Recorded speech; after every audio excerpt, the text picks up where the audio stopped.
ছি নীলা, ছি, তুই এদের সাথে ঘুরিস? আরে ঘুরলাম কই? তাহলে এই গেও ভূতটাকে কোথা থেকে ধরে আনলি? আর বলিস না, সব এসে আমার মাথার উপর চাপে। কলেজে আজ নতুন আসছে। তাই বলে কি তুই এই কালো ভূতটার সাথে ঘুরবি? ধুর, আমায় কি পাগল কুকুরে কামড়ে দিছে যে ওই গেও ভূতের সাথে ঘুরবো? তো স্যার বললো ওকে একটু কলেজটা দেখিয়ে দিতে। ছাড় তো, তোর দেখানো। ওর কি চোখ নাই? এই ছেলে, এই যা তো এখান থেকে, তোকে দেখলেই তো উল্টে আসছে। একদম ঠিক বলছিস, একে দেখলে তো আমার উল্টে আসছে, গা থেকে তো দুর্গন্ধের শেষ নেই। বাহ! এই ক্ষেত, দাঁড়িয়ে দাঁড়িয়ে কি দেখছিস? শুনতে পাস না নাকি? যা এখান থেকে। তুই কি তোর আর আমাদের মধ্যে কে পার্থক্য দেখিস না? আরে ও তো একটা গেও ভূত, আমাদের মতো সুন্দরীদের দেখে পাগল হয়ে গেছে। ওকে তারা, নয়তো আমাদের দিকে কেউ তাকাবে না। এই, তুই কি কানে কম শুনিস? যা সর এখান থেকে। আমি আর দাঁড়িয়ে থাকলাম না, বুকে দেখা ছেলে ব্যাগটা সরিয়ে নিজেকে ওখান থেকে সরিয়ে নিলাম। এতক্ষণ দাঁড়িয়ে দাঁড়িয়ে দেখছিলাম মানুষ কতটা নিচে নামতে পারে। টাকা দিয়ে আটা ময়দা মেখে নিজেকে সুন্দরী বলে দাবি করছে। ওদের কথা শুনে একটু কষ্ট পেলাম না, কারণ এমনটা আমি প্রতিদিন শুনে শুনে সয়ে গেছে। এখন আর কষ্ট হয় না। আমার নাম আসাদুল, ইন্টার প্রথম বর্ষে পড়ি। আমার পরিবার বলতে শুধু আমার দাদি, বাবা মা থেকেও নেই। বাকিটা গল্পে জানতে পারবেন। আমি ওখান থেকে এসে একটা গাছের নিচে বসে পড়লাম। বসে বসে ভাবছি, কেন যে আল্লাহ আমায় কালো করেছে, কেন যে সবার থেকে আলাদা করেছে। আজ আমি সবার মতো দেখতে সুন্দর হলে সবাই আমার সাথে কথা বলতো, বন্ধুত্ব করতো, ভালোবাসতো। কিন্তু কালো হওয়ার কারণে কেউ কাছেই আসে না। গাছের সাথে হেলান দিয়ে সব ভাবছিলাম, তখন একটা ছেলে এসে ঠাস করে থাপ্পড় বসিয়ে দিল। আমি অবাক হয়ে দাঁড়িয়ে গেলাম। আমি জিজ্ঞাসা সূচক মুখে তাকিয়ে থাকলাম। ছেলেটা কিছু না বলে আমার হাত ধরে টান দিয়ে দূরে সরিয়ে দিল, আর ডান হাতে তার ব্যাগটা তুলে নিয়ে চলে গেল। বুঝলাম তার ব্যাগের পাশে বসেছিলাম সেই জন্য মারল। রাগ হলেও কিছু বলার বা করার সাহস পেলাম না, চুপচাপ দাঁড়িয়ে থাকলাম। ছেলেটা চলে গেল। নিজেকে খুব অপরাধী মনে হচ্ছে আমি পৃথিবী বোঝা হয়ে আছি, কেউ আমাকে চায় না। আমি কি এমন করছি যে আমায় কেউ চায় না? সবাইকে আমি আপন করতে চাই, কিন্তু কেউ হয় না। সবাইকে আমি কাছে পেতে চাই, কিন্তু সবাই আমি দূরে ঠেলে দেয়। ক্লাস শুরু হওয়ার ঘন্টা দিল, সবাই যার যার ক্লাসের দিকে দৌড় দিল, কিন্তু আমি আমার ক্লাস চিনি না তো, কি করে যাব ক্লাসে? আর দাঁড়িয়ে না থেকে সবার মতো আমিও হাঁটতে লাগলাম। সবাই যে যার মতো ক্লাসে ঢুকে পড়লো, কিন্তু এখনো আমি আমার ক্লাস খুঁজে পেলাম না। কাউকে জিজ্ঞেস করলে উত্তরে বকা শুনছি। অবশেষে একটা মেয়ে আসলো, আমায় এমন ছটপট করতে দেখে সে আমার কাছে আসলো। হ্যালো। এখানে এভাবে ছটপট করছেন কেন? আসলে আমি আমার ক্লাসরুমটা চিনি না। কোন ক্লাস? ইন্টার প্রথম বর্ষ। ও, তাহলে আমার সাথে আসেন, আমিও আপনার সাথে পড়ি। ও ধন্যবাদ।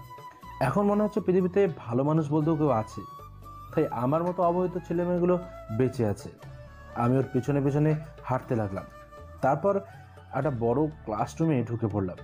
ক্লাস পড়তে ছাত্রছাত্রী। স্যারকে সালাম দিয়ে বসার জায়গার দিকে এগোলাম। মেয়েটা চলে গেল মেয়েটার সাইডে, আর আমি চলে আসলাম ছেলে দুটোর সাইডে। এবার বসতে যাব, তখন দেখি মাঝখানে একটা বেঞ্চ ফাঁকা আছে। ভাবলাম ওখানেই বসে পড়বো, তাই আর দেরি না করে ব্যাগটা বুক থেকে নিয়ে রাখতে যাব। তখনই ছেলেটা একটু নড়ে বসলো, ফলে ফাঁকা জায়গাটা পূরণ হয়ে গেল। বুঝলাম ছেলেটা চায় না আমি ওখানে বসি, তাই ইচ্ছে করে ফাঁকা হয়ে বসলো। আমি মুচকি হেসে পেছনে তাকালাম। পেছনে তাকিয়ে দেখি সবার শেষে একটা ব্রেঞ্চ খালি আছে। আমি একটা বুকের সাথে লাগিয়ে নিয়ে পেছনে চলে গেলাম। সবার পেছনের ব্রেঞ্চে এসে ব্যাগটা রেখে বসে পড়লাম। ব্যাগ থেকে বই বের করলাম, ক্লাসে মন দিলাম। স্যার খুব সুন্দর করে বোঝাচ্ছে, আমার বুঝতে খুব সহজ হচ্ছে। আমি মন দিয়ে স্যারের কথাগুলো শুনছিলাম আর মাথার মধ্যে গেঁথে রাখছিলাম। এমন সময় হঠাৎ স্যার থেমে গেল। আমিও থেমে গেলাম। স্যারের কি হলো? থেমে গেল কেন? ভালো করে ঘটনাটা পর্যবেক্ষণ করতেই বুঝলাম ক্লাসের সব ছেলেরা নাক ধরে আছে। স্যারের সাথে সাথে আমিও খুব অবাক হলাম। সবাই এমন করে নাকে হাত দিয়ে আছে কেন? কি হলো সবার? জিজ্ঞেস সূচক চোখে তাকিয়ে রইলাম। স্যার সবাইকে জিজ্ঞেস করলো কি হয়েছে। উত্তরে সবাই বললো একটা গন্ধ নাকি লাগছে, যা খুব মারাত্মক। কিন্তু অবাক করার বিষয়, সেই একই ক্লাসে আমার গন্ধ লাগছে না। আমার কথা না হয় বাদ দিলাম, মেয়েরাও তো একই ক্লাসে আছে, তারা কেউ তো নাকে হাত দেয় না? বিষয়টা বুঝে উঠতে পারলাম না। স্যার বলল জানালা দরজা লাগিয়ে দিতে। স্যারের কথা মতো সব জানালা দরজা লাগিয়ে দেওয়া হলো, কিন্তু তবুও কেউ নাকে ছাড়ে না। স্যার বিরক্ত হয়ে সেদিকে আর কান দিল না। স্যার নিজের মতো করে বোঝাচ্ছে আর আমি আমার মতো করে বুঝছি। ক্লাসটা খুব সুন্দরভাবেই কাটলো। সব কটা জিনিস আমি খুব ভালো করে বুঝে গেলাম। ক্লাস শেষ করে ক্যান্টিনে এসে বসলাম। তখন আরও কিছু ছেলে মেয়ে এসে বসলো। সবাই আমার দিকে 10 হাত দূরে। আমি সেদিকে চোখ দিলাম না, নিচের দিকে তাকিয়ে আছে। কিন্তু একটু পর হাসাহাসির শব্দ পেলাম। কান পেতে শুনে বুঝলাম তারা আমায় নিয়ে হাসাহাসি করছে। আমি গেও ভূত, আমায় দেখে নাকি ভূতও ভয় পাবে।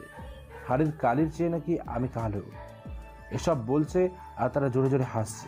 বিষয়টা আবার খুব খারাপ লাগছিল, কিন্তু কিছু বলার সাহস পেলাম না, তাই চুপ করেই থাকলাম। কিন্তু তবুও থামলো না। তারা আরো জোর দিল আর বাজে বাজে কথা বলতে লাগলো। কথাগুলো আমার বুকের মধ্যে তীরের মতো আঘাত করলো। ভীষণ কষ্ট হলো বুকের মধ্যে, কিন্তু আমার কষ্ট দেখার মতো কেউ নেই, তাই সেই কষ্টের কোনো মূল্য নেই। চুপ হয়ে বসে থাকলাম। কিন্তু তারা আস্তে আস্তে আরো জোরে বলছে, আর থামতে না পেরে উঠে চলে আসলাম। উঠে আসার সময় তারা সবাই জোরে জোরে হাসতে লাগলো। আমি শুনেও না শোনার ভান করলাম। ক্যান্টিনে তো বসে থাকতে দিল না, তাই সেখান থেকে উঠে চলে আসলাম বাইরে। বাইরে এসে দেখি সব কটা কাপল, কেউ একা নেই, সবার সাথে জোড়া। মনে হয় এই কলেজের সবাই প্রেম করে। আমি ওদিকে চোখ কান না দিয়ে অন্যদিকে হাঁটতে লাগলাম। হাঁটতে হাঁটতে একটা গাছের নিচে এসে বসলাম। গাছের নিচে বসে ব্যাগটা পাশে রাখলাম, আর যে ক্লাসটা হলো সেই ক্লাসের বই বের করলাম। স্যার যেসব বোঝালো ওসব রিভাইজ করতে লাগলাম। অনেকক্ষণ পর আরেকটা ক্লাসে ঢুকলাম। আগের মতো আমি সবার পেছনে বসলাম। স্যার বোঝানো শুরু করলো, আর আমার সামনের ছেলেগুলো প্রথমের মতো নাকে হাত দিল। স্যারের কারণ জিজ্ঞেস করলো, কেউ কিছু বললো না, শুধু বললো গন্ধ আসে, কিন্তু তারা ছাড়া আর কাউকে গন্ধ লাগলো না। এই স্যারও তাদের বেয়াদবি বুঝে সেদিকে কান না দিয়ে আবার ক্লাসে মন দিল। আমিও মন দিলাম। স্যার বোঝালো, আমি বুঝলাম। এই পর্যন্ত দুটো স্যারের ক্লাস করলাম। খুব সুন্দর করে দুটো স্যারই বোঝালো। বোঝানোটা আমার খুব পছন্দ হলো, তাই কোনো দিকে কান না দিয়ে সুন্দর করে ক্লাসের পড়া বুঝলাম। এভাবে একে একে সব কটা ক্লাস শেষ করলাম। সব কটা ক্লাসও খুব সুন্দর হলো। পড়া আমার এখানেই মনে হয়ে গেছে।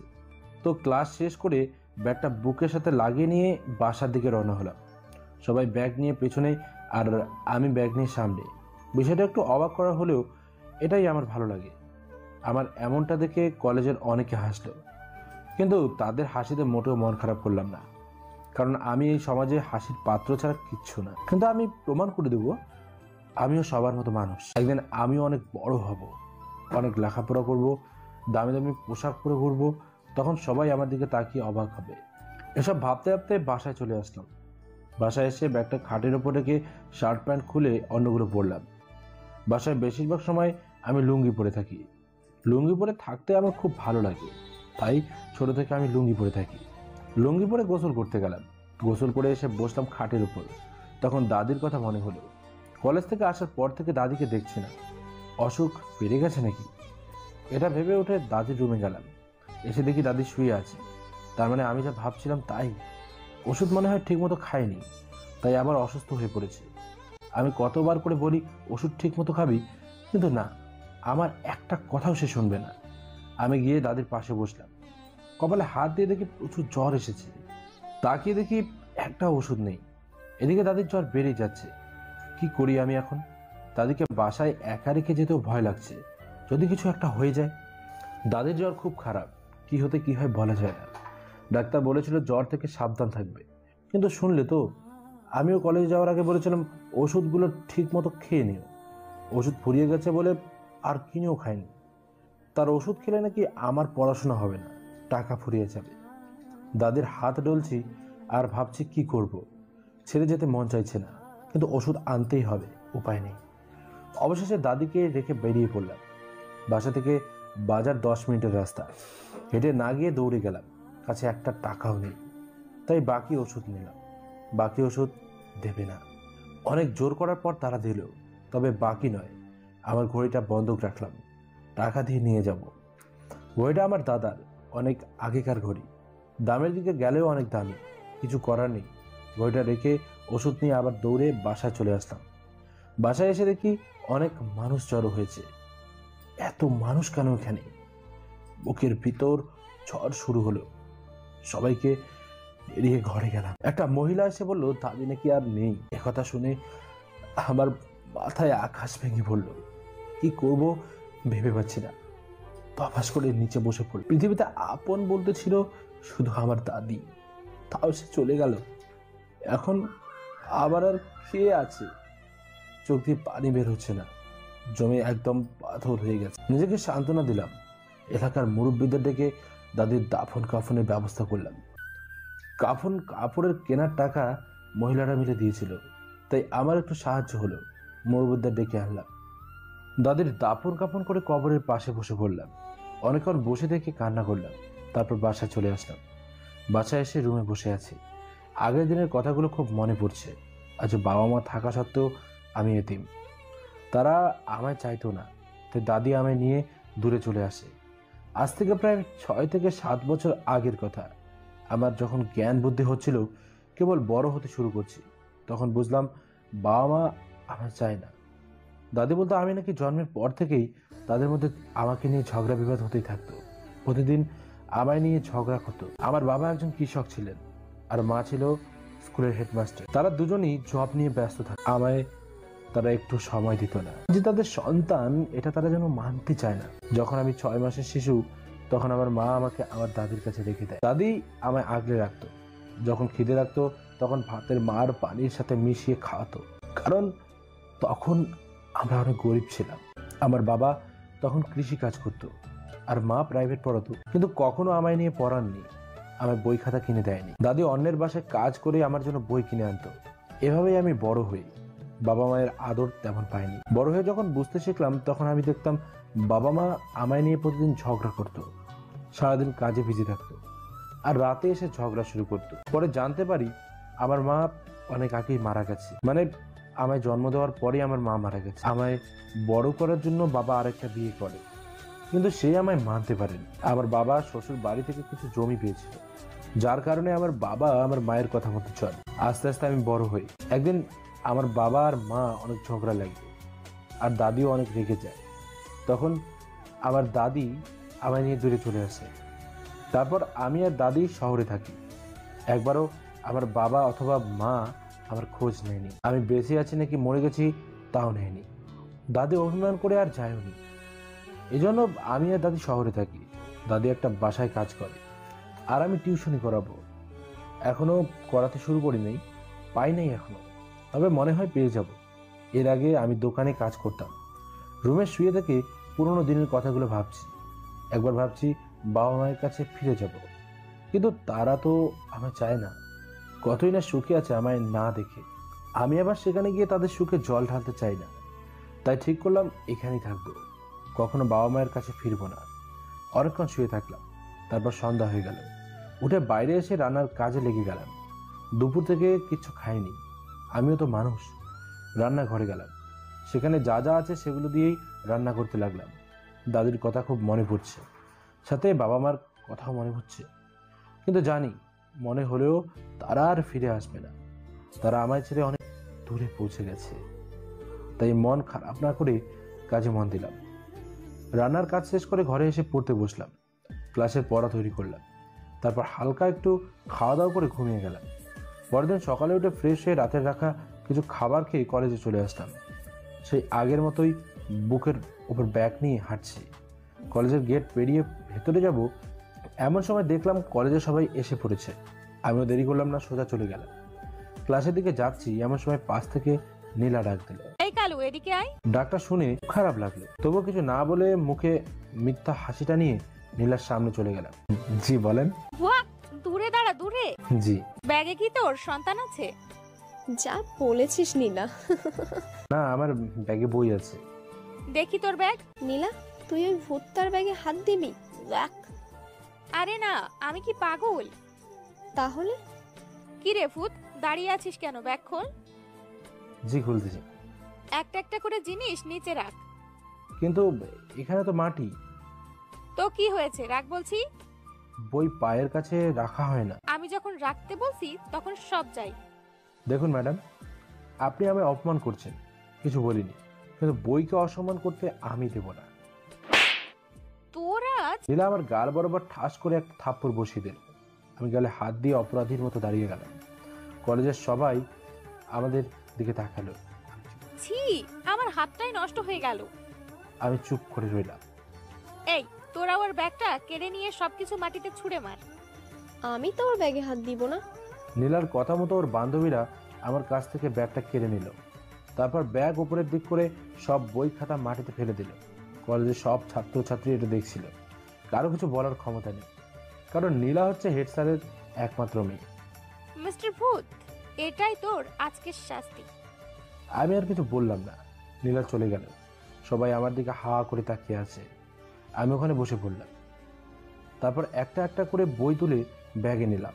হঠাৎ আমার সামনে কে যেন বসলো। পা দেখে মনে হলো কোনো মেয়ে, কিন্তু কে এটা?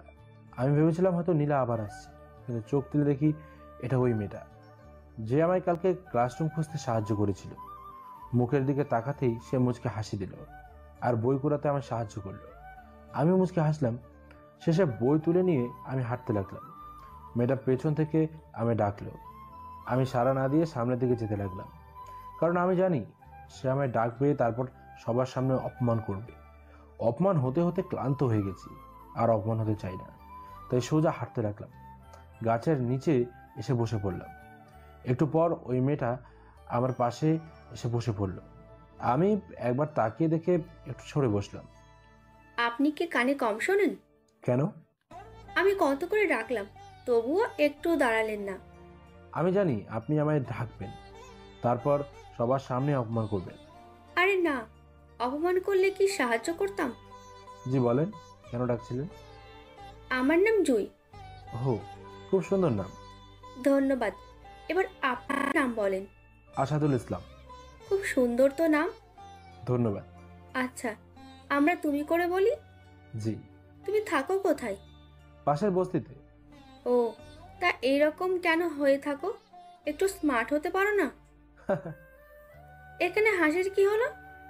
মানুষ আমায় দেখলে বলে উল্টি আসছে, আর আপনি বলছেন স্মার্ট হব। হ্যাঁ, হবে, কারণ স্মার্ট হওয়ার অধিকার সবারই আছে। আমার নেই, কারণ আমার মতো কালো ছেলেরা সমাজে, পরিবারের সবসময় অবহেলিত। ভুল। কালো ছেলে হয়তো সমাজে একটু অবহেলিত হলেও সে কখনো পরিবারে অবহেলিত হয় না, কারণ পরিবারের সবাই সোনা। সব জানা আছে। কচু আছে। তা বাসায় কে আছে? ক্লাসের সময় হয়ে গেছে, চলেন। আমি একথা বলে উঠে চলে গেলাম। জুইও আমার পেছনে পেছনে চলে এলো। সবাই মিলে ক্লাসে ঢুকলাম। স্যার আসলো। দাঁড়িয়ে সবাই সালাম দিলাম। প্রতিদিনের মতো আমার জায়গা সবার পেছনে। সমাজেও আজ আমি সবার পেছনে, সবার হাসির পাত্র, অবহেলিত ছেলে। তাই কোনো রকম কষ্ট না পেয়ে ক্লাসে মন দিলাম। কিন্তু ঠিক কালকের মতো আজকেও সবাই নাকে হাত দিয়ে আছে। ব্যাপারটা আমার কেমন যেন লাগলো। স্যার জিজ্ঞেস করলো কি হয়েছে।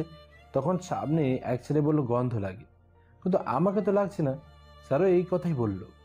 মেয়েরাও বলল তাদেরও কোনো গন্ধ লাগে না, কিন্তু শুধু আমার সামনে বসে কয়েকটা ছেলে বলল তাদের নাকি গন্ধ লাগে। এবার তাদের জিজ্ঞেস করলো স্যার কিসের গন্ধ। তারা তখন আমার দিকে আঙ্গুল দিয়ে দেখালো। আমি তো যেন আকাশ থেকে পড়লাম। বুক কেঁপে উঠল। আমাকে ক্লাসেও কি অপমান হতে হবে? খুব ভয় করলো, কিন্তু কপালে থাকলে কি রাখা যায়। তারা আমার দিকে আঙুল দিয়ে বলল আমার গা থেকে নাকি গন্ধ বেরোচ্ছে। ক্লাসের সবাই আমার দিকে ঘৃণার দৃষ্টিতে তাকালো, আর সামনে থাকা ওরা আমার দিকে তাকিয়ে দাঁত কেলিয়ে হাসছে। বুঝলাম আজ অনেক বড় অপমান হতে হবে, তাই মাথা নিচু করে নিলাম। এই ছেলে, তুমি কি বড় হও নাই? ঠিকমতো পরিষ্কার হয়ে আসতে পারো না? কিন্তু স্যার। আবার কথা বলে? কেমন মেলটা ছিলে তুমি, হ্যাঁ? লজ্জা শরম কি তোমার কিছুই নেই? এছাড়াও স্যার অনেকগুলো কথা শুনিয়ে দিল। স্যারের কথাগুলো কাটার মতো আঘাত করছে। কিছু আর বললাম না, কারণ আমি এখন কিছু বললেও কেউ শুনবে না। তাই কিছু না বলে মাথা নিচু করে বসে আছি। এই ছেলে, দাঁড়াও। জি স্যার। যাও, সবার পিছনের বেঞ্চে গিয়ে বসো। জি স্যার। কি আর করার, অপরাধী যখন হয়েছি তখন তো শাস্তি পেতেই হবে, কিছু করার নেই। আগে শুধু ছেলেরা নাকে হাত দিত, আর এখন মেয়েরাও আমার দিকে তাকিয়ে নাকে হাত দেয়। কিছু বলার নেই, চুপ করে দেখতে হয়। আমি ওখান থেকে উঠে লাস্টের বেঞ্চে গিয়ে বসলাম। আজকের মতো অপমান আর কোনোদিনও হয়নি। মন চাচ্ছে এখনই মারা চাই। এই পৃথিবীতে আমি যেন বোঝা হয়ে আছি। কেউ আমায় মানতে পারে না। সবাই যেন আমায় ছুঁড়ে ফেলতে চায়। লাস্ট বেঞ্চে বসে ক্লাসে মন দিতে চাইলাম, কিন্তু কিছুতেই ক্লাসে মন বসে না। বারবার অপমানের কথা মনে পড়ছে। জোর করে হলেও ক্লাসে মন বসালাম। কোনো রকমে ক্লাস শেষ করে স্যার চলে গেল। একে একে সবাই আমার দিকে ঘৃণার দৃষ্টিতে তাকাচ্ছে আর যাচ্ছে। আমি আর কি করব? সেখান থেকে উঠে বাইরে চলে আসলাম। সবার মাঝে না গিয়ে একটা ফাঁকা জায়গায় এসে বসলাম। মনটা খুব খারাপ হয়ে গেল, কিচ্ছু ভাল লাগছে না। একটু পর জুই আসলো। জুইকে দেখে আমি খুব অবাক হলাম। এই মেয়েটা এখানে কেন? কি চাই এ? দাঁড়াও। কেন? দাঁড়াতে বলছি, দাঁড়াবা। কিন্তু কেন? দাঁড়াও বলছি। আমি আর কিছু না বলে দাঁড়িয়ে গেলাম।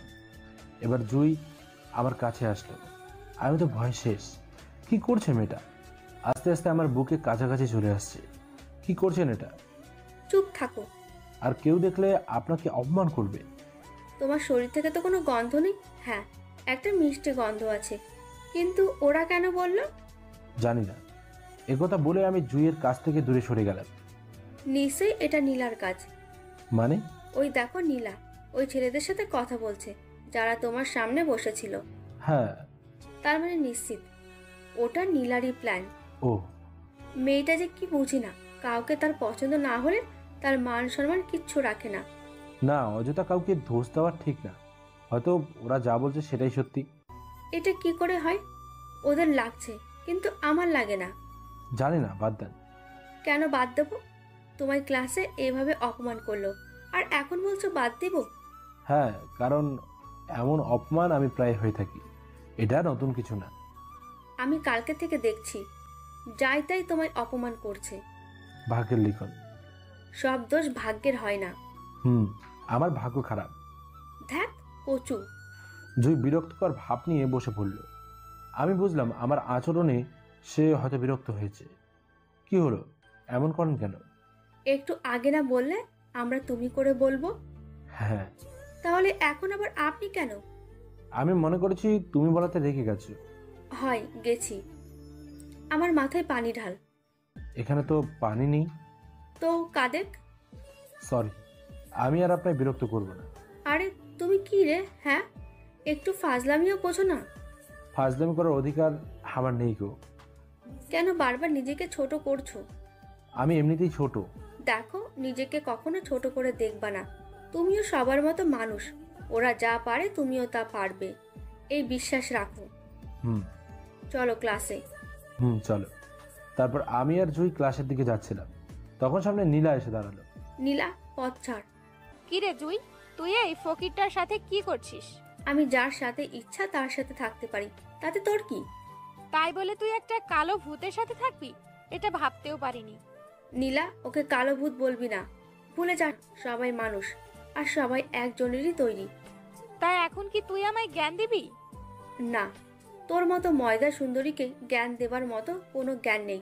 তবে এইটুকু জেনে রাখ, চেহারা সুন্দর হলে মানুষ হয় না, বরং তার ভেতরকার মানুষটাই হলো আসল মানুষ। তাই একে কি বিএফ বানালি নাকি? মুখ সামলে কথা বল। ওকে, তবে তুইও একটা কথা জেনে রাখ, এরকম কালো গেও ভূত কখনো ভালো হয় না। সুন্দরী মেয়ে দেখলেই তাদের মাথা পাগল হয়ে যায়, করুণা নিয়ে তার সব কিছু নিয়ে নেয়। তুইও একদিন সব হারাবি। ম্যাডাম, আমরা গরিব কালো ছেলে হতে পারি, কিন্তু আপনাদের মাঝে থাকা কুকুর শিয়াল নেই। উত্তরটা নিশ্চয়ই পেয়ে গেছিস। আমি তোকে ছাড়বো না কালো ভূত। ধরলে তো ছাড়বি। দেখে নিব তোদের। নীলা চলে গেল, আর আমরা আবার ক্লাসের দিকে রওনা হলাম। এই নীলাকে, আর তুমি ওর সাথে তুই করে কেন বলো? এমনি। কিন্তু কলেজের কেউ তো ওকে তুই বলে না। বললে বিশ্বাস করবে না। আরে বলোই না। নীলা আর আমি দুই বোন। কি? হ্যাঁ, আমি 1 বছরের বড়। কি বলছো? বললাম না, বিশ্বাস করবা না। কিন্তু তুমি কত সুন্দর। আর নীলা? হ্যাঁ, ওকে নিয়ে বাবা সবসময় চিন্তা করে কি হবে ওর ভবিষ্যতে। কারো কথা সে শোনে না, সারাদিন মারপিট আড্ডাবাজি এসব নিয়েই থাকে। একদিন ঠিক ভালো হয়ে যাবে, দেখো। সেই আশাতেই আছি। চলো ক্লাসে। তারপর আমি আর জুই ক্লাসে চলে গেলাম। আমি আমার জায়গা মতো বসে পড়লাম, কিন্তু জুই বলল, তুমি তোমার ইচ্ছে মতো সামনে বসো। না, আমি সামনে বসবো না। বসতে বলছি বসো। সবাই আবার অপমান করবে। আমি আছি, কেউ অপমান করবে না। না না, এটা পারবো না। আশাদুল, জুই আমার দিকে বেশ রাগি লুকে তাকালো। আমি আর কিছু না বলে আগে যেখানে বসতাম সেখানে গিয়ে বসে পড়লাম। তারপর সবাই ক্লাসে চলে আসলো। নীলা আমায় এখানে দেখে তার ছেলে বন্ধুদের ইশারা করলো। বুঝলাম আজকে অপমান হতে হবে। জুইকে ইশারায় অনেক জোর করলাম, কিন্তু সে চোখ বড় বড় করে তাকাচ্ছে। তাই কিছুটা বাধ্য হয়ে বসে পড়লাম। আমি স্যারের চোখ থেকে আড়াল থাকার চেষ্টা করলাম, কিন্তু সামনের ছেলেদের চোখ থেকে কিছুতে আড়াল হতে পারলাম না। তারা স্যারের কাছে নালিশ করে দিল। এই ছেলে দাঁড়াও। আমি জুইয়ের দিকে একবার তাকিয়ে দাঁড়িয়ে গেলাম। জি স্যার। তোমায় বলেছি না সবার পিছনে গিয়ে বসবা? কেন স্যার, ওর কি সামনে বসার অধিকার নেই? মা, তুমি তো দেখছো ওর শরীরের গন্ধে সামনে ছেলেদের কষ্ট হচ্ছে। কষ্ট ছেলেদের নয়, কষ্ট মেয়ের হচ্ছে। আর সেটা গন্ধের জন্য নয়, সে সামনে বসাতে। কি বলছো? জি স্যার, ঠিকই বলছি। ওর শরীরের কোনো গন্ধ নাই, আমি নিজে চেক করেছি। কি রে জুই, তুই অন্যের শরীর চেক করার চাকরি কবে থেকে নিলি? একজন অসহায় ছেলের পাশে দাঁড়ালে চাকরি লাগে না, লাগে একটা মন, যেটা তোর মাঝে নেই। জুই, চিৎকার করিস না, বাবা শুনতে পেলে তোর 12টা বাজাবে। তুই আমায় এভাবে অপমান করলি? এটুকুতেই তোর লেগে গেল? তাহলে ভেবে দেখ, সকালে যখন আশাদুলকে অপমান করলি, সবাই যখন তার দিকে ঘৃণার চোখে দেখলো, তখন তার কেমনটা লেগেছিল? তুই একটা গাইয়া খ্যাত কালো ভূত ছেলের জন্য আমায় অপমান করছিস? অপমান নয়, এটা শিক্ষা, যাতে ভবিষ্যতে আর কাউকে এইভাবে অপমান করার সাহস না পাস।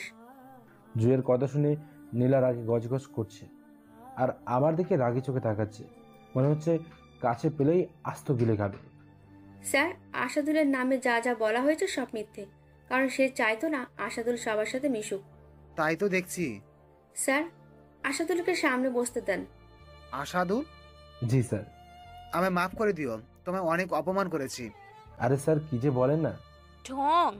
তুই কি কোনোদিন ভালো হবি না? সর, কথা বলবি না। বড় বোন হয়ে ছোট বোনকে অপমান করলি? অপমান করি নাই, তোর ভুলটা ধরিয়ে দিছি। জানি জানি। হুম। আশাদুল, তুমি সামনে এদের সাথে বসো। না স্যার, এখানে ঠিক আছে। আচ্ছা পরে বসো, এখন পড়া শুরু করা যাক। তারপর ক্লাস শুরু হলো। জুই আমার দিকে তাকিয়ে মুচকে হাসলো, আর নীলা আমার দিকে তাকিয়ে মুখ ভেঙচি দিল। নীলার এমন কাণ্ড দেখে খুব হাসি পেল। ওর দিকে তাকিয়ে থাকতে মন চাইল। এক দৃষ্টিতে তাকিয়ে থাকলাম কিছুক্ষণ। নীলার চোখগুলো খুব সুন্দর, কপাল ছুঁয়ে রেশমি কালো চুল, ঠোঁটগুলো যেন গোলাপের পাপড়ি, তার মধ্যে হালকা লিপস্টিক, একদম পরি। আমি এমন করে আগে কখনো ওকে দেখি নাই। এটা ভাবতেই শরীর বেয়ে যেন একটা বিজলি চলে গেল। আমি সাথে সাথে চোখ ফিরিয়ে নিলাম। স্যারের দিকে তাকিয়ে মুচকে হাসলাম। স্যার ক্লাস করানো নিয়ে ব্যস্ত, আমার দিকে তেমন খেয়াল করলো না। একটু পরপর নীলার দিকে দেখছি আর মুচকে হাসছি। হঠাৎ মনটা খারাপ হয়ে গেল। আমি তো কালো ভূত, আমার ওর সাথে দাঁড়ানোর যোগ্যতা নেই। আর তাকে নিয়ে স্বপ্ন কেমন করে দেখছি, সে তো আমায় ঘৃণা করে। আমায় দেখলে নাকি তারা উল্টে আসে। তাহলে কেমন করে আমি তার পাশে যাব? না না, এটা সম্ভব না। আমি যা করতে যাচ্ছি তা ঠিক নয়। নিমেষেই সব স্বপ্ন শেষ হয়ে গেল। আমি আমার জায়গা বুঝে গেলাম। আশেপাশে তাকিয়ে দেখি অনেকে তার দিকে তাকিয়ে আছে। তাদের মধ্যে আমি কিচ্ছু না। আমি হয়তো একটু বেশি হয়ে গেছিলাম, কারণ আমার কোনো কিচ্ছু নেই। না ভালো চেহারা, না ভালো বাড়ি, না গাড়ি। আছে শুধু একটা মন, কিন্তু মন দিয়ে এই দুনিয়ায় কিচ্ছু হয় না। এ দুনিয়ায় টাকা ছাড়া কিচ্ছু কিচ্ছু হয় না। ভালোবাসা আজ টাকার কাছে পরাজিত। আর এসব নিয়ে না ভেবে ক্লাসে মন দিলাম। ক্লাস শেষ করে বাইরে আসতে দেখি নীলা আমার দিকে তাকিয়ে রইল। এমনভাবে তাকিয়ে আছে যেন আমায় গিলে খাবে। আমি দূরে দাঁড়িয়ে রইলাম। তখন জুই আমার পাশে এসে বসলো। কি হলো, দাঁড়িয়ে গেলে কেন? চলো। যাবো তো, কিন্তু সামনে রাক্ষসী দাঁড়িয়ে আছে। আরে, ও তোমায় কিচ্ছু বলবে না, যাও। তোমার এমনটা করা ঠিক হয়নি। কেমন? ক্লাসে ওভাবে নীলাকে অপমান করা তোমার ঠিক হয়নি। কেন? কেন মানে? তুমি জানো নীলা কতটা কষ্ট পেয়েছে। ওর থেকে তো তুমি বেশি কষ্ট পাইছো। আমার কথা বাদ দাও, এসব কষ্ট আমার কিচ্ছু না। চুপ। নীলা তার কর্মের শাস্তি পেয়েছে। তোর ও তোমাকে এত কষ্ট দিল, আর তুমি কি না? ও তো আমার বন্ধু, তাই না? বন্ধু হয়ে বন্ধুকে কেমন কষ্ট দিই বলো? আল্লাহ, এই তুমি কি গো? হ্যাঁ, আচ্ছা বাদ দাও। চলো। তারপর আমরা গিয়ে এক জায়গায় বসলাম। এখন বলতে গেলে একটু ভালো লাগছে, কারণ মনের কথা শেয়ার করার জন্য একজন বন্ধু আছে। ছেলেরা তো আমায় দেখলেই মুখ ফিরিয়ে নেয়, কেউ আমার সাথে কথা বলে না, সবাই অপমান করে। কলেজে শুধু একজন আছে যে আমার পাশে থাকে, সে হলো জুই। আস্তে আস্তে জুইকে আমার ভালো লাগে। জানি না কবে এই ভালো লাগা থেকে ভালোবাসা হয়ে গেছে। মনের গভীরে জুইকে নিয়ে স্বপ্ন আঁকা শুরু করে দিয়েছি। নিজের অজান্তেই তাকে ভালোবেসে ফেলি, কিন্তু বন্ধুত্ব হারানোর ভয়ে বলতে পারি না। আমি ভাবছিলাম হয়তো জুইও আমায় ভালোবাসবে, কিন্তু সেটা ছিল ভুল। আমার প্রতি জুইয়ের কোনো ফিলিংস ছিল না। একদিন কলেজে আসলাম, এসেই জুইয়ের সাথে দেখা করার জন্য গাছের তলায় চলে গেলাম। প্রতিদিন জুই আর আমার দেখা এখানেই হতো। এর মধ্যে নীলার দুষ্টুমি তো ছিলই। নীলা ভাবতো কেমন করে আমায় অপমান করবে, কেমন করে আমায় কলেজ থেকে তাড়াবে, কিন্তু জুইয়ের জন্য তাহার সম্ভব হয়নি। এবার নীলা মিশন নিয়েছে জুইয়ের চোখে আমায় ঘৃণার পাত্র কেমন করে করবে। দিনরাত চেষ্টা করেই যাচ্ছে। তো আমি গাছের নিচে এসে দেখি জুই নেই। ভাবলাম হয়তো এখনো আসে নাই, সেজন্য আমি বসে পড়লাম। কিছুক্ষণ বসে থাকলাম, কিন্তু তবুও জুইয়ের আসার কোনো নাম নেই। এবার কলেজের বেল দিয়ে দিল। আমি উঠে কলেজের দিকে হাঁটতে লাগলাম। তখন হঠাৎ জুই সামনে আসলো। আমি তো অবাক হয়ে তাকিয়ে আছি, কারণ জুইয়ের সাথে একটা ছেলে আছে। জুইয়ের মুখে হাসি, দুজনের হাত এক জায়গায় অটুট হয়ে আছে। দেখে বুকটা কেমন যেন করে উঠল। সরি, আজ আসতে দেরি হলো। আসলে রাকিবের সাথে দেখা করতে গিয়ে দেরি হয়ে গেল। এখন সবকিছু আমার কাছে ক্লিয়ার হয়ে গেল। রাকিব হচ্ছে জুইয়ের বিএফ, তাই আমার ভালোবাসাকে ধামাচাপা দিলাম। নিশ্চয়ই এটা তোমার বিএফ? আমার কলিজা। ও ভালো। ঝুই, এই কালো ভূতটা আবার কে? রাকিব, খবরদার ওকে ওই নামে ডাকবা না। কালোকে কালো বলবো না তো কি বলবো? ওর নাম আশাদুল। ছি, একে দেখেই তো উল্টে আসছে। তুমি এর সাথে কথা বলছো? রাকিব, এবার কিন্তু বেশি হচ্ছে। মোটেও না। আমার ভাবতে অবাক লাগে তুমি এই গেও কালো ভূতটার সাথে কি করে থাকো। আমি কিছু বলার মতো সাহস পেলাম না, মাথা নিচু করে দাঁড়িয়ে রইলাম। ঠিক এমন সময় নীলা চলে আসলো। আমিও তো তাই বলি, কি করে এই ভূতটার সাথে থাকে। নীলা, এর মধ্যে তুই আসিস না। কেন আসবো না? হ্যাঁ, কেন আসবো না? উচিত কথা বললেই সবাই বেজার হয়। নীলা, তুই চুপ কর। তুমি চুপ করো। এসব ভূতের সাথে থেকে তুমি ভূত হয়ে গেছো। ছি, তোমার সাথে কথা বলতেও আমার ঘৃণা হচ্ছে। রাকিব, হ্যাঁ, তুমি যে এতটা নিয়েছ তা আমি জানতাম না। আমি এমন কি করেছি যার জন্য নিচ হলাম? অনেক কিছু। তুমি একটা গেও ভূতের সাথে চলাফেরা করো, জানতামই না। ও কোনো ভূত না, ও একটা মানুষ। আর একদিন দেখো, ও তোমাদের মতো সমাজে জায়গা করে নেবে। এইসব শুধু গল্পেই মানায়, বাস্তবে নয়। চলো। আর আশাদুল? ওর জাহার নামে যাক। কি বলছো? ও আমার বন্ধু, ওকে ছেড়ে আমি যাব না। রাখো তোমার বন্ধু, হয় ওর সাথে থাকবা নয়তো আমার সাথে। আমি দুজনকেই চাই। হবে না, যে কোনো একজনকে বেছে নিতে হবে। কিন্তু রাকিব? তাহলে আমি চললাম। ভাইয়া শোনেন। ছি, একটা কালো ভূতের ডাক শুনতে হচ্ছে। আপনি জুইকে নিয়ে যান, আমি চলে যাচ্ছি। আর কখনো ওর সাথে কথা বলবো না। আশাদুল? হ্যাঁ, বিদায়। ঢং। আমি আর কিছু বললাম না, মাথা নিচু করে উল্টো দিকে হাঁটতে লাগলাম। পৃথিবীটা কত স্বার্থপর, যাকে ভালোবাসলাম তাকেও হারালাম, বন্ধু ভাবলাম তাও হারালাম। আমি এখন বিশাল এক নিঃস্ব মানুষ, যার পৃথিবীতে কেউ নাই। বন্ধু হয়ে জুইয়ের কষ্ট কেমনে দেখতাম। জুই রাকিবকে খুব ভালোবাসে, আর আমি চাই না আমার জন্য ওদের পবিত্র ভালোবাসা নষ্ট হোক। তাই তাদের পথ থেকে সরে আসলাম, নিশ্চুপে হাঁটছি। এদিকে নীলা আর রাকিব খুব খুশি, কিন্তু জুইয়ের মন খারাপ। বন্ধুকে সে কখনো হারাতে চায়নি, কিন্তু আজ যেন সব উল্টো পাল্টো হয়ে গেছে। রাকিব খুশি হয়ে জুইয়ের হাত ধরে হাঁটতে লাগতেই জুই দাঁড়িয়ে পড়ল। তার এমন দাঁড়িয়ে পড়া দেখে রাকিব কিছুটা অবাক হলো।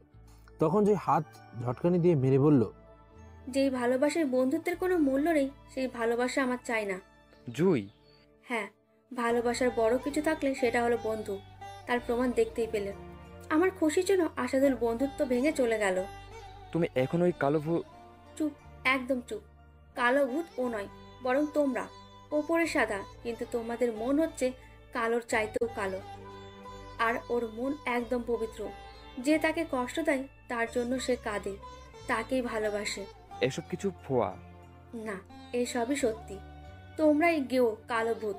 চলি, যেদিন বন্ধুত্বকে মানতে পারবে সেদিন আমার কাছে এসো। একথা বলে জুই চলে আসে। রাকিব আর নীলা অবাক চোখে তাকিয়ে থাকে। আমি আনমনে হাঁটছিলাম, তখন কেউ পাশ থেকে আমার হাত ধরলো। আমি তাকিয়ে দেখি জুইকে দেখে তো আমি অবাক। সে আমার দিকে তাকিয়ে মুচকি হাসছে। তুমি এখানে কেন? বন্ধুর কাছে আসছি। কিন্তু রাকিব? বন্ধুদের কাছে ভালোবাসা মূল্যহীন। যাও ওর কাছে। না, ও এখন আমার কাছে আসবে, আমি নই। মানে? দেখে যাও।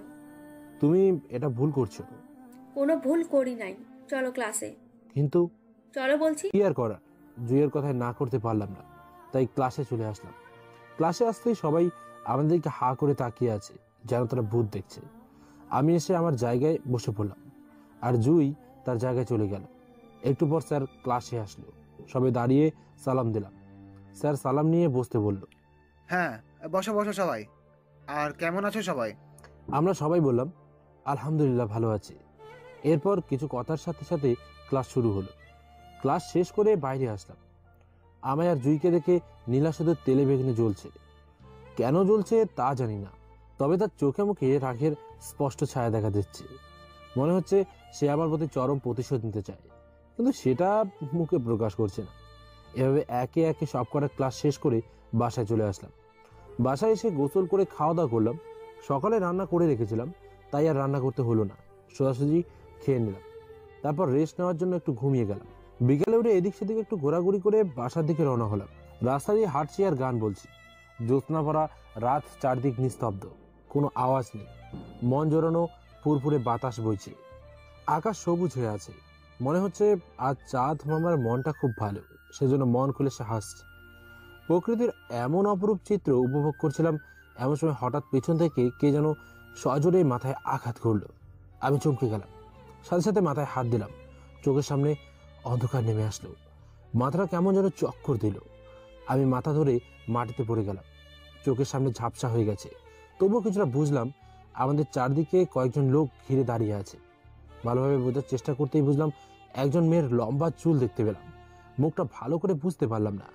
হঠাৎ মাথায় আবার চক্কর দিল, তারপর আর কিচ্ছু মনে নেই। হঠাৎ গাড়ির শব্দে ফিরে এসলাম বাস্তবে। চোখের সামনে বড় গাড়ির আলো দেখতে পেলাম, আমার দিকে ধেয়ে আসছে। ভয় পেয়ে জোরে চিৎকার দিলাম, কিন্তু গাড়িটা আমায় পেরিয়ে চলে গেল। এদিক ওদিক ভালোভাবে দেখে নিজের পজিশনটা বুঝতে পারলাম। আমি এখন একটা গাড়িতে বসে আছি, আর গাড়িটা উচ্চ গতিতে চলছে। আমার চারপাশে কয়েকজন লোক বসে আছে, কিন্তু আমি তাদের মুখ চিনতে পারলাম না। কিন্তু তারা আমায় কোথায় নিয়ে যাচ্ছে? এই ভাই, তোমরা আমায় কোথায় নিয়ে যাচ্ছ? কেউ কোনো কথা বললো না, শুধু বড় বড় চোখ করে তাকিয়ে আছে। আমি ভয় পেয়ে গেলাম, কি করব বুঝে উঠতে পারলাম না। হঠাৎ আওয়াজ আসলো, কোনো এক মেয়ের কণ্ঠের। কণ্ঠটা খুব চেনা চেনা মনে হচ্ছে, কিন্তু ঠিক মনে করতে পারছি না। গাড়িটা হঠাৎ থেমে গেল। আমি এখন কোথায় আছি কিচ্ছু জানি না। ওরা আমায় ধরে নিচে নামালো। নিচে নেমে এদিক ওদিক তাকিয়ে দেখি এটা কোনো এক জঙ্গলের মতো লাগছে, কিন্তু এরা আমায় এখানে কেন এনেছে এটাই তো বুঝতে পারছি না। তখনই মাথাটা চক্কর দিল, এই বিশাল জঙ্গলে এরা আমায় কেন নিয়ে আসলো? এই তোমরা কারা, আর আমাকে এখানে কেন নিয়ে আসলে? আসাদুল, টুকু, গেও কালো ভূত। আমি তাকিয়ে দেখি একটা মেয়ে গাড়ি থেকে নামছে আর হাসছে। মুখের দিকে তাকিয়ে দেখে তো অবাক হয়ে গেল। এরা আর কেউ না, এটা হলো নীলা। তার মানে নীলার প্ল্যান অনুযায়ী আমায় এখানে নিয়ে আসলো। কিন্তু নীলা আমায় এখানে কেন আনলো? আমার মাথায় কিচ্ছু ঢুকছে না। আমি শুধু ওদের দিকে তাকিয়ে আছি। নীলা আমার সামনে আসলো। নীলা, আপনি? কি ভেবেছিলি গেও ভূত? আমার আপুর সাথে ভাব জমিয়ে আমাদের সম্পত্তির উপর ভাগ বসাবি? আমি থাকতে এটা কখনো সম্ভব না। নীলা, আপনার ভুল হচ্ছে, আমি এসব চাইনি। এখন ধরা পড়ে গেছিস বলে সাধু হওয়ার চেষ্টা? বিশ্বাস করেন আমায়, আর আমায় এখানে কেন আনছেন? তোকে উপযুক্ত শাস্তি দেবার জন্য। আমি আপনার কি ক্ষতি করেছি? আমার আপুর সাথে ভাব জমিয়ে আমায় অপমান করিয়েছিস। আর তাছাড়া আমার সাথে আরো একজন আছে। কে? রাকিব ভাইয়া, বাইরে এসো তো।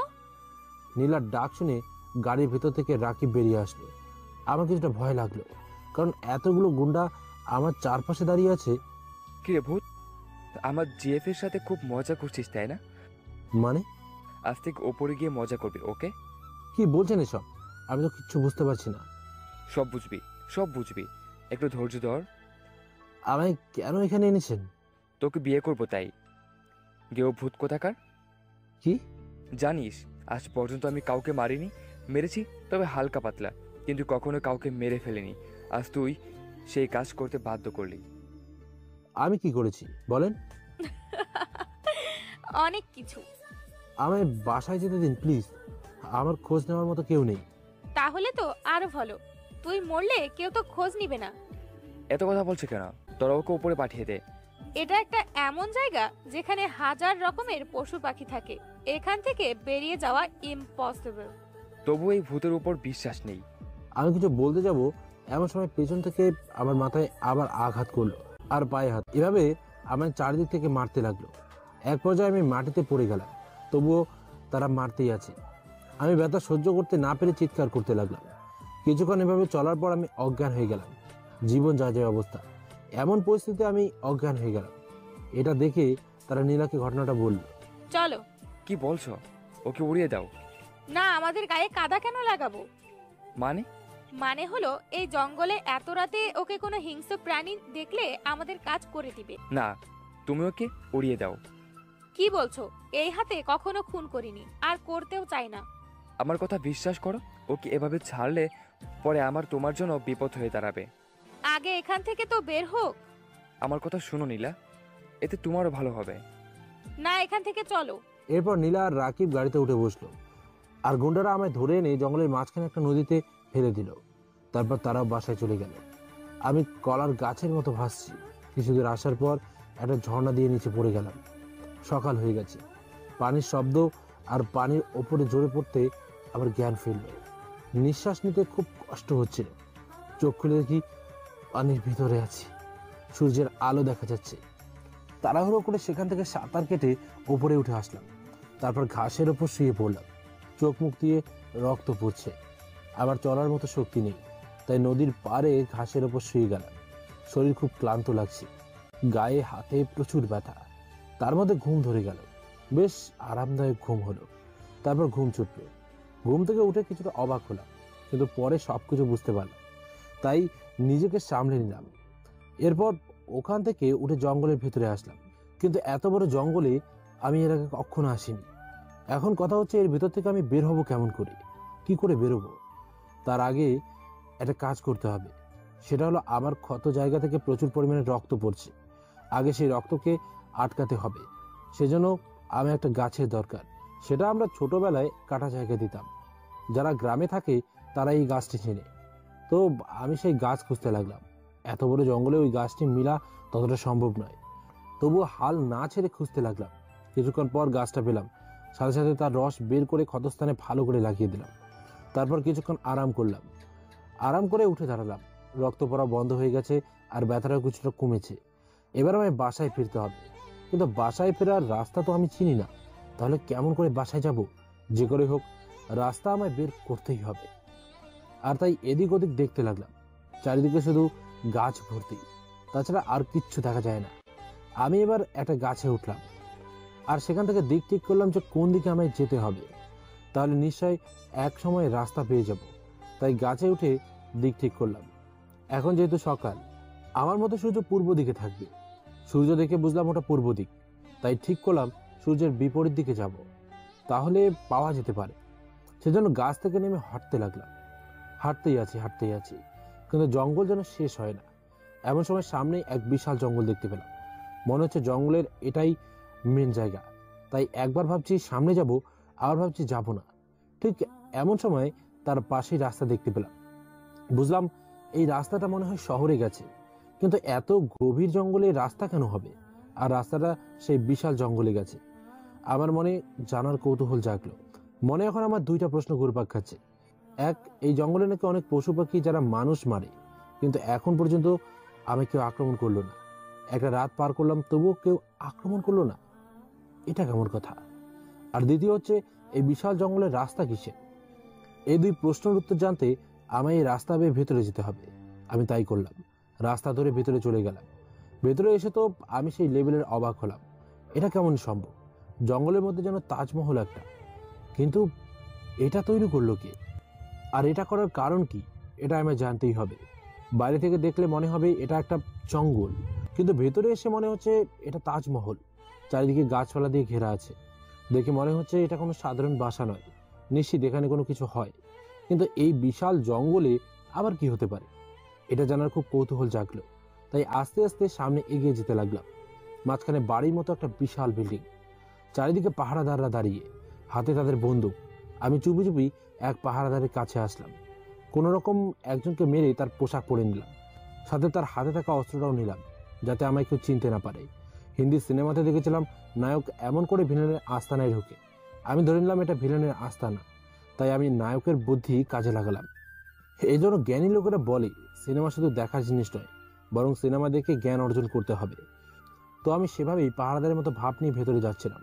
তখন হঠাৎ দেখলাম কয়েকজন লোক অনেকগুলো জিনিসপত্র নিয়ে যাচ্ছে। আমি সেদিকে চোখ না দিয়ে সামনে এগোতে লাগলাম। আস্তে আস্তে ভেতরে চলে আসলাম। ভেতরটা খুব বড়, আর মাঝখানে চোখে পড়তে তো অবাক, মাঝখানে এক বিশাল মিসাইল সেট করা আছে। আমি জীবনে প্রথমবার এত বড় মিসাইল দেখলাম, বিশাল বড় মিসাইল। কিন্তু মিসাইল কেন এখানে, আর এত বড় মিসাইল দিয়ে কি করে? খুব বড় চিন্তায় পড়ে গেলাম। আমি এখন কি করব এসব ভাবছিলাম। ঠিক এমন সময় দেখলাম ওপর থেকে কয়েকজন লোক নামছিল, আর তারা জোরে জোরে গল্প করছিল। আমি শোনার চেষ্টা করে কিছুটা জানতে পারলাম আজকে নাকি মিসাইল ছাড়বে, কিন্তু কোথায় ছাড়বে সেটা জানতে পারলাম না। আমি নিজ দিকে তাকিয়ে আছি, ওরা কথা বলতে বলতে নিচে চলে আসলো। আমি চোখ তুলে তাকাতেই অবাক হয়ে গেলাম। সেটা আর কেউ না, সেটা হলো সিকদার আলী।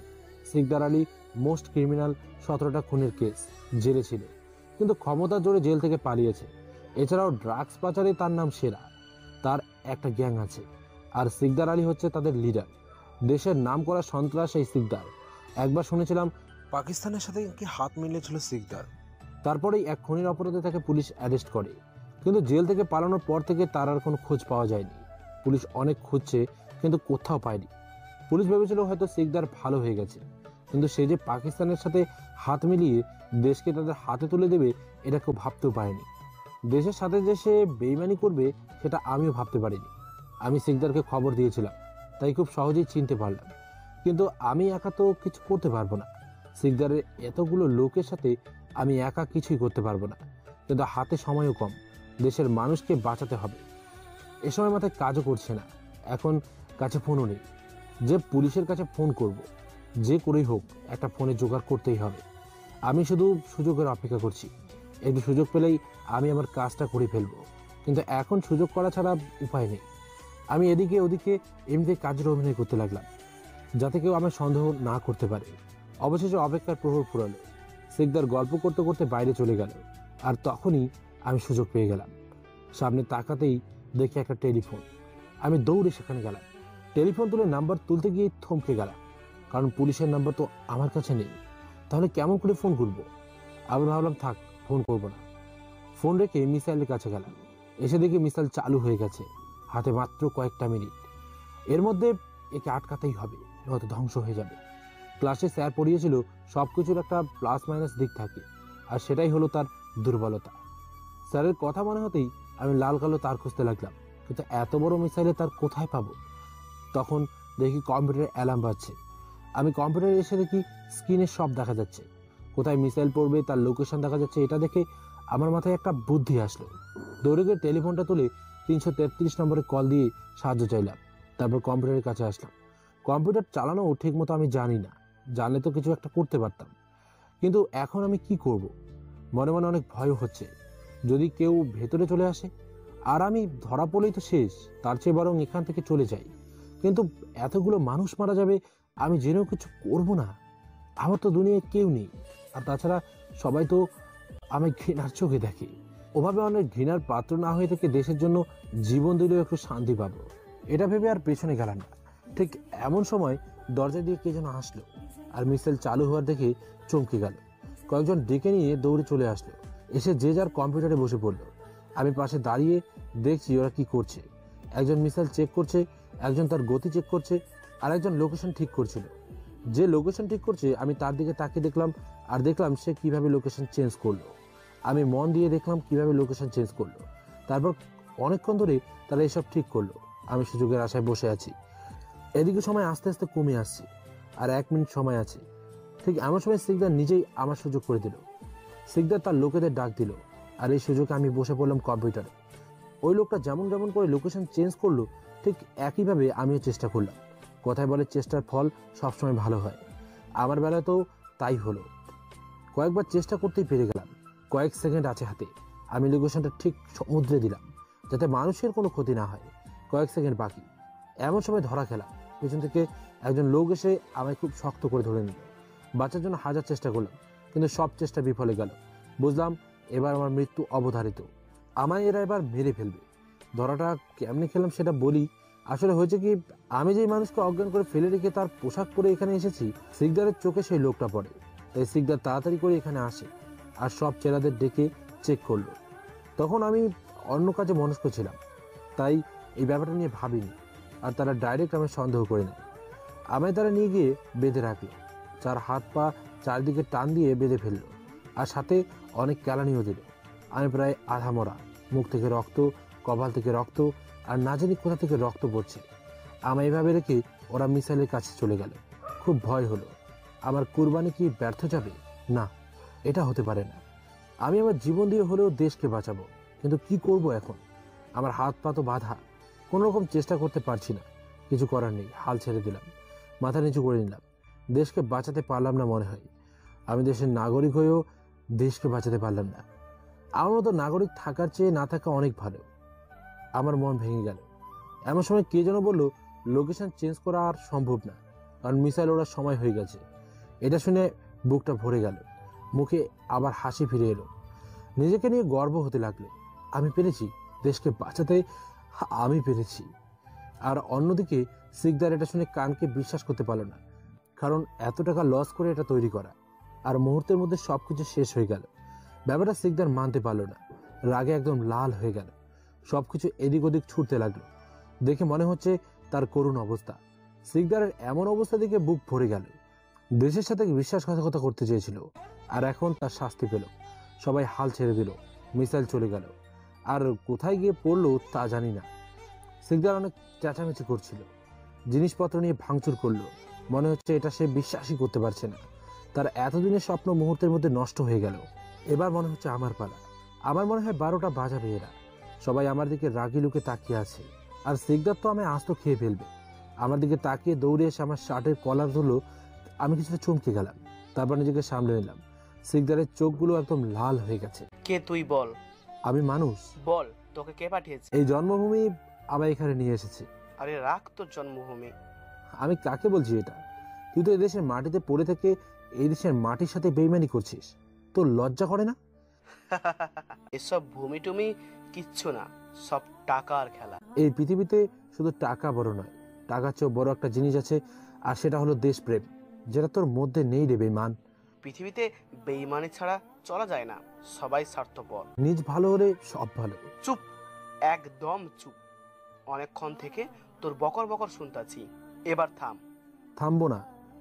তোর সাহস কি করে হয় আমার কাছে বাধা দেওয়ার? তৈরি হয়েছে? আজকের পর থেকে তোর আর সাহস থাকবে না। জানি তুই আমায় মেরে ফেলবি, আর এটা আমার জন্য খুশির খবর। আমার হাতে মরার তোর এত ইচ্ছে? তোর হাতে নয়, দেশের জন্য মরার খুব ইচ্ছে। মরার খুব ইচ্ছে তোর? দেশের প্রতি ভালোবাসা থাকলে জীবনটাও দিতে খুশি হয়। আমিও দেশকে ভালোবাসি, দেশের জন্য হাজার প্রাণ দিতেও পারি, আবার নিতেও পারি। ওটা তোর টাকার প্রতি ভালোবাসা। দেশকে শত্রুর হাতে তুলে দিলে টাকা পাবি। আমি টাকাকে খুব ভালোবাসি, টাকাই আমার সব। টাকা ছাড়া আমি নিঃস্ব। আর এই সামান্য টাকার জন্য নিজের দেশের সাথে বেইমানি করছিস? ছি! আরে সামান্য টাকা না, দেশকে তাদের হাতে দিলে বিনিময়ে আমি অনেক অনেক টাকা পাবো, যা কল্পনাও করা যায় না। তুই হাসছিস কেন? হাসবো না তো কি করবো? এখানে হাসার কি হলো? তুই কি ভেবেছিস তুই দেশের সাথে বেইমানি করে ওদের হাতে তুলে দিবি আর ওরা তোকে টাকা দেবে? হ্যাঁ, অনেক। ভুল ধারণা। কেন কেন? কোনো একটা জিনিসকে ব্যবহার করার পর আমরা যেমন তাকে ছুঁড়ে ফেলে দিই, ঠিক একইভাবে ওরাও তোকে ছুঁড়ে মারবে। এত কাঁচা কাজ আমি করি না। হ্যাঁ, এটাই করছিস। ওসব বাদ দে, এটা বল তুই পুলিশ নাকি আর্মি? আমি পুলিশ বা আর্মি হলে তুই এতক্ষণ এখানে দাঁড়িয়ে থাকতে পারতি না। তাহলে কি তুই? আমি একজন দেশপ্রেমিক নাগরিক। তাহলে নাগরিক হয়েই থাক, আমার কাছে কেন বাধা দিস? আমি বেঁচে থাকতে দেশের কোনো ক্ষতি হতে দেব না। পুলিশ আর্মি যেখানে কিচ্ছু করছে না, সেখানে তুই কেন মাথা ঘামাস? কেন মরতে চলে এসেছিস? আমি পুলিশ বা আর্মি হলে এখানে আসতাম না, একজন সাধারণ মানুষ বলে এখানে আসছি। তাহলে তো তোকে মরতে হবে, কারণ আমার কাছে কেউ বাধা দিলে সে বাঁচার অধিকার রাখে না। আর তুই তো আমার কোটি কোটি টাকা লস করলি। আজকে আমি মরলে কালকে আর একজন তৈরি হবে, তখন তোর ধ্বংস নিশ্চিত। পুলিশ আমায় কিচ্ছু করতে পারেনি, এখন আবার কি করবে? আইনের ক্ষমতা মনে হয় তুই জানিস না। এখানকার আইন টাকার নোট পকেটে ভরে দিলেই আইন তোর। তোর মতো কিছু বেইমানের জন্য আজ আইনের বদনাম হয়। আরে রাখ তোর আইন, অমন আইন আমার কাছে হাজারটা আছে। থাকতে পারে, কিন্তু সেগুলো আইন না, বরং আইনের নামে বেইমান। তুই উপরে গিয়ে আইন চালাস। এই তোরা একে একটু জামাই আদর করতো। সিকদার এই কথা বলে চলে গেল, আর তার লোকেরা এসে আমায় মারতে লাগলো। ব্যথায় আমি চিৎকার করছি, তবুও কারো দয়া হয় না। আস্তে আস্তে মার আরো বেড়ে গেল, পুরো শরীর আমার অবশ হয়ে গেল, চোখ অন্ধকার হয়ে যাচ্ছে, মনে হচ্ছে আমার ডেট শেষের দিকে। মুখ দিয়ে গল গল করে রক্ত বেরোচ্ছে, হাত পা দিয়ে তো হচ্ছেই। ঠিক তখন সিকদার গান নিয়ে আমার সামনে হাজির হলো। তুই আমার এত বড় ক্ষতি করছিস, আমার কাছে বাধা দিচ্ছিস, আজ তোকে ছাড়বো না। বললাম তো, আমায় মেরে ভাবিস না যে তুই বেঁচে গেলি। আমি মরলে আরো একজন তৈরি হবে, যে তোর সর্বনাশ করবে। এই চুপ, তোর অনেক পকপকি শুনছি, আর নয়। সিকদার এবার গুলি লোড করে আমায় টার্গেট করলো। আমি মনে মনে ভাবলাম, আজ আর বাঁচার আশা নেই, এই বেইমান দুনিয়া থেকে মুক্তি পাবো। আমি চোখ বন্ধ করে নিলাম। এমন সময় কানে ঠাস করে গুলির আওয়াজ আসলো, আমার বুকটা কেঁপে উঠলো। কিন্তু অবাক করার বিষয়, আমার কোথাও কোনো ব্যথা লাগলো না। অবাক হয়ে চোখ খুললাম। চোখ খুলে দেখি সিকদার ডান হাত ধরে বসে আছে, ডান হাত থেকে অজরে রক্ত বের হচ্ছে। এটা দেখে খুব অবাক হলাম। পাশে তাকিয়ে দেখি পুরো আর্মি ফোর্স দাঁড়িয়ে আছে। আমি নিজেকে বিশ্বাস করতে পারলাম না, আমি তো আর্মিকে ফোন করিনি, ফোন করেছিলাম কন্ট্রোল রুমে। সব কিছু বুঝে ওঠার আগেই একজন এসে আমার হাত খুলে দিল। এবার সিকদারের লোকেরাও আর্মির বিপক্ষে দাঁড়ালো। তাদের মাঝে টান টান উত্তেজনা, গোলাগুলি শুরু হয়ে গেল। আমি আড়ালে লুকোলাম। এদিকে সিকদার পরিস্থিতি খারাপ দেখে পালানোর প্ল্যান করলো। আমি দূর থেকে দেখতে পেলাম সিকদার পালাচ্ছে। আমি দৌড়ে সিকদারের কাছে যেতে লাগলাম, সিকদারের পেছনে পেছনে দৌড়ে দিলাম। একসময় সিকদার হারিয়ে গেল, আমি দাঁড়িয়ে গেলাম। খুব অবাক করার বিষয়, সিকদার কোথায় হারালো? ও মানুষ নাকি অন্য কিছু? মানুষ হলে এত তাড়াতাড়ি লুকানো কেমন করে সম্ভব? তখন আমার পেছনে শব্দ হলো, ঘুরতে দেখি সিকদার হাসছে। তার মানে সে এতক্ষণ গাছে ছিল। আমি তাকে মারতে গেলাম, সে প্রতিরোধ করলো। এভাবে মারামারি শুরু হলো আমার আর সিকদারের মাঝে। সিকদার আমার চেয়ে বড়, আর আমি তখন মারপিট জানি না, সেজন্য আমি বেশ মার খাচ্ছি। দুটো মার খেলে একটা মার ফিরিয়ে দিচ্ছি। এভাবে এক পর্যায়ে আমি হেরে গেলাম, মাটিতে পড়ে রইলাম। শরীরে আর শক্তি বলতে কিচ্ছু নেই। এবার সিকদার আমার কানে কানে বলল, খুব তাড়াতাড়ি দেখা হচ্ছে, গুড বাই। আমি ওকে আটকাতে চেয়েও পারলাম না। সিকদার কোথায় যেন হারিয়ে গেল। আমি ওটার চেষ্টা করে পারলাম না, ফলে মাটিতে শুয়ে থাকলাম। কিছুক্ষণ পর গোলাগুলি শেষে একজন আর্মি এসে আমাকে ধরে দাঁড় করালো। আমি তার ঘাড়ে ভর দিয়ে দাঁড়ালাম। এরপর সিকদারের বাসায় গেলাম। সিকদারের সব লোক আহত হয়ে পড়ে আছে, কেউ কেউ মরে গেছে, আর আর্মিদের মধ্যেও কয়েকজন আহত হয়েছে, কিন্তু মারা যায় নাই। আমি যদি কমান্ডার স্যার আমার মাথায় হাত বুলিয়ে দিল। এরপর বাড়িটা ভালো করে তালাশ করলো। স্যার, আপনারা এখানে কেমন করে আসলেন? তোমার জন্য। কিন্তু আমি তো আপনাদের ফোন করিনি, আমি হেডলাইনে ফোন করেছি।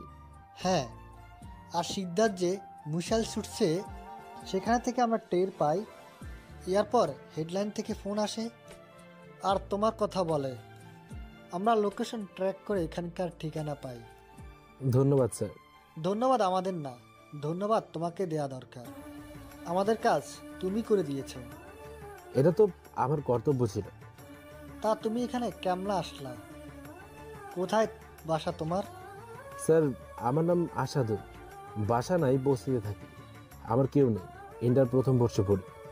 চলো আমাদের সাথে, আজ থেকে আমরাই তোমার পরিবার। কি বলছেন স্যার? হ্যাঁ, তোমার মতো দেশপ্রেমিক আমাদের খুব দরকার। হ্যাঁ স্যার। তুমি সিকদারের এখানে আসলা কি করে? সে অনেক কাহিনী স্যার, আপনার পরে বলবো। হ্যাঁ, অ্যাম্বুলেন্স চলে আসছে। যারা আহত হয়েছে তাদেরকে হাসপাতালে পাঠাও। কমান্ডার স্যারের কথা মতো আহতদের অ্যাম্বুলেন্সে করে হাসপাতালে পাঠানো হলো, আর আমরা গাড়িতে উঠে পড়লাম। পুলিশ এসে সিকদারের লোকেদের নিল। তাদের মধ্যে যারা বেঁচে আছে তাদের হাসপাতালে পাঠালো, আর যারা মারা গেছে তাদের দাফন কাফনের ব্যবস্থা করলো। আমি কমান্ডার স্যারের সাথে চলে এলাম। আমাকেও হাসপাতালে নিল। আমার অনেকখানি ক্ষত ছিল, তাই আমাকেও হাসপাতালে যেতে হলো। তারপর ডাক্তার এসে আমায় ব্যান্ডেজ করে দিল। পরের দিন কমান্ডার স্যার আসলো আর ডাক্তারকে কি যেন বললো। ডাক্তার আমায় এবার একটা রুমে নিয়ে গিয়ে আমার পুরো শরীর স্ক্যান করলো। এরপর আবার আগের রুমে নিয়ে আসলো। আসাদুল, তোমার সব রিপোর্ট ঠিক আসছে। উচ্চতা দেখেও ফিট মনে হচ্ছে। তোমাকে আমরা আর্মিতে চাচ্ছি, তুমি কি রাজি?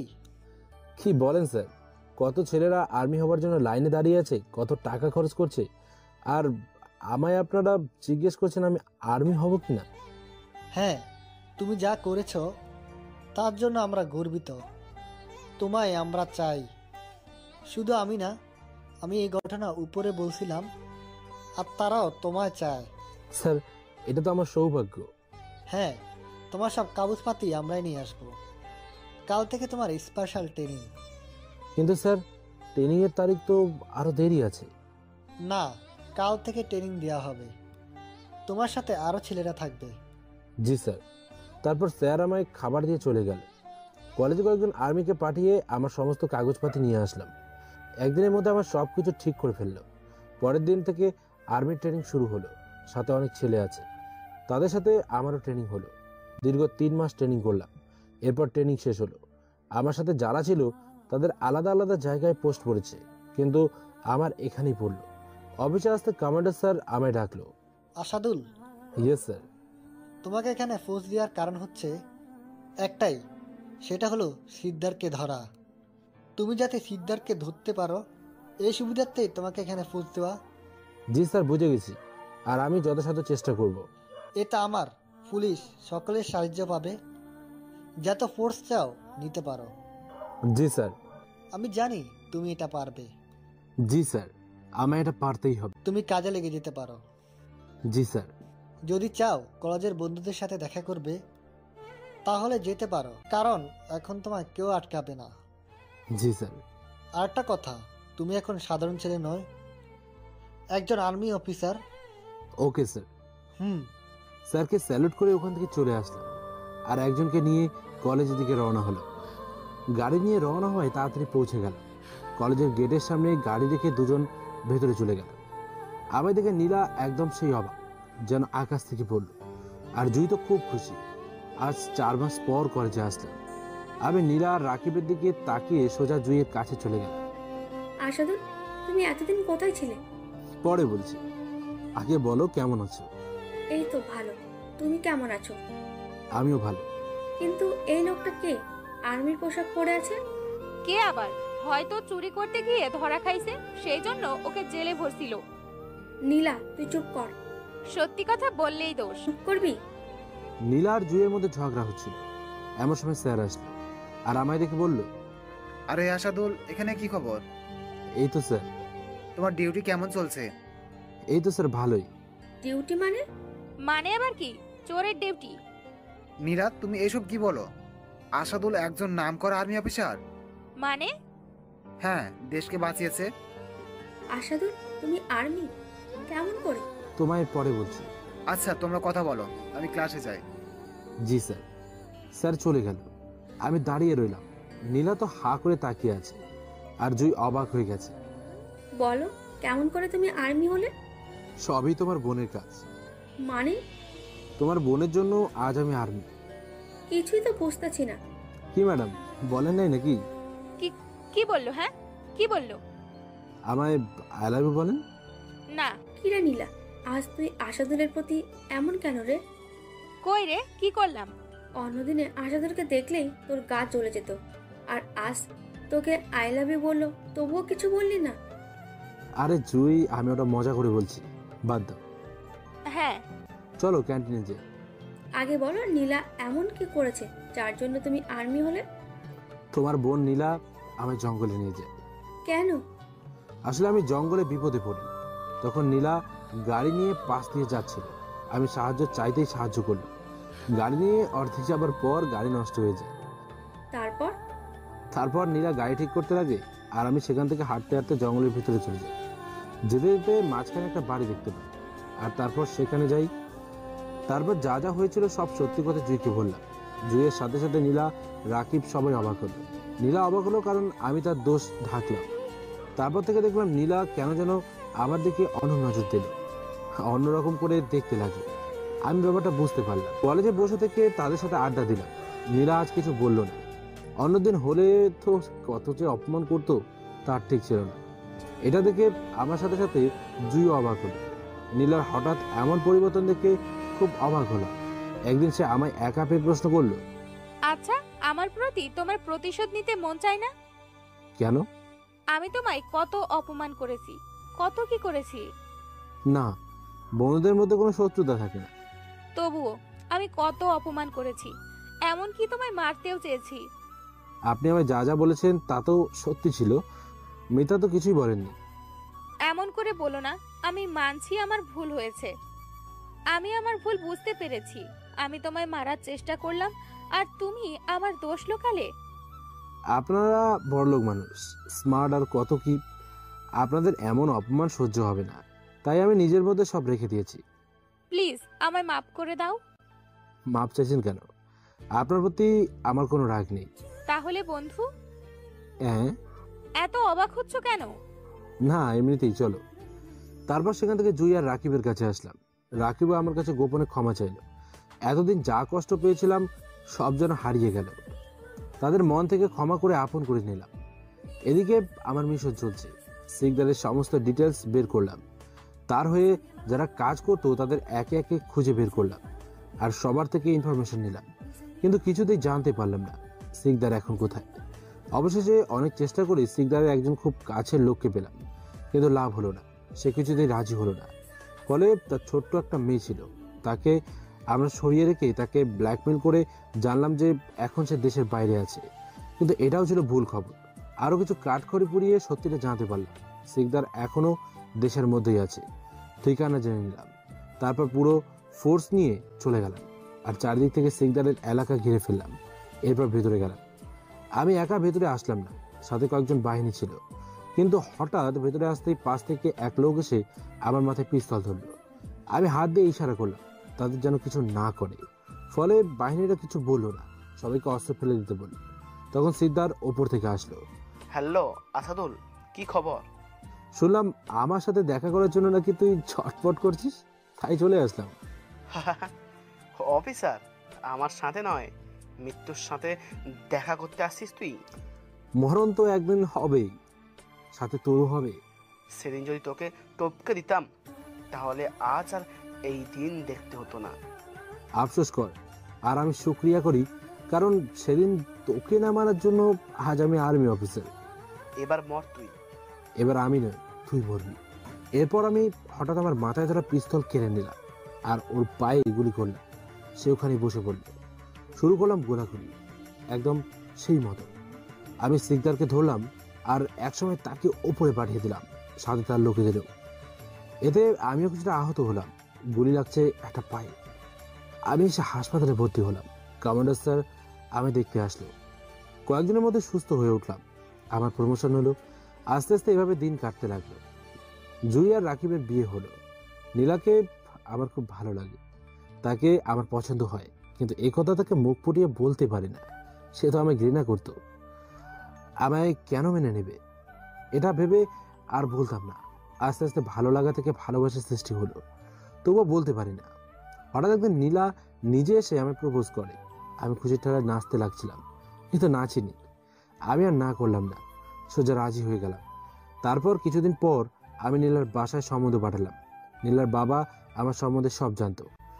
আর একটা জিনিস আছে, সেটা হলো সরকারি চাকরি। বর্তমানে সরকারি চাকরি থাকা মানে পৃথিবীর সব মেয়ে তার, এমন পরিস্থিতি এখন। তো নীলার বাবাও রাজি হলো আর আমাদের বিয়ে দিয়ে দিল। আমরা নতুন জীবনে পা বাড়ালাম। তারপর থেকে শুরু হলো আমাদের ছোট্ট সংসার।